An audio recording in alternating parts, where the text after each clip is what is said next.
त्यस्तो रहेछ ठाउँ यार पुरा मान्छे त्यहाँ बसिरहेको गइरहेको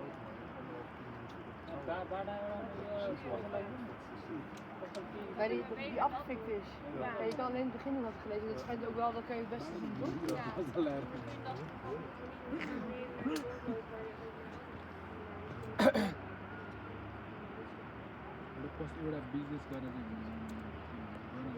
एउटा बिजनेस के त्यही त भने पसल भने बिजनेस त यहाँ चाहिँ ठाडै हेर्नु त है यहाँ चाहिँ डेन्जर देखिँदो रहेछ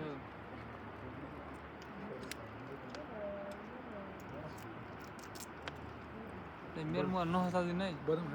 तपाईँ जस्तै संसार चाहिँ मेरो मुहान आयो खाउनु माथि बसेको 2 किलो हो भन्ने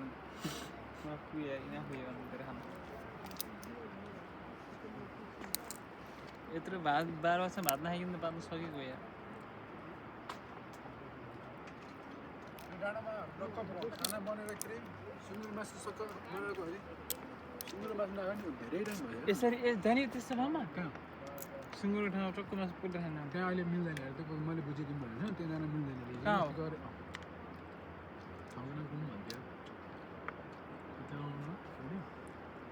कस्तो मिल्दैन मतलब के भयो र पानी चाहिँ परेर फेरि हावा चलेर त्यो खानु त्यो हुन्छ नि त आगो बाल्नु मिल्दैन पोलेर खाने लाइट पोलेर खाने मिल्ने भने भन्ने ठाउँ होइन कुन ठाउँ भने मिल्दैन कस्तो अर्को हिँड न कस्तो कुनै भने अनुसार कस्तो ठाउँ थियो एक्सप्लेन गर्नु मिल्दैन मलाई भने ठाउँको पखाएर बुझ्यो त तिमीले म कहाँ त्यही त मासु गरेर खाने ठाउँ भनेपछि उनीहरूले भने ठाउँमा कहाँ कहाँ यहाँबाट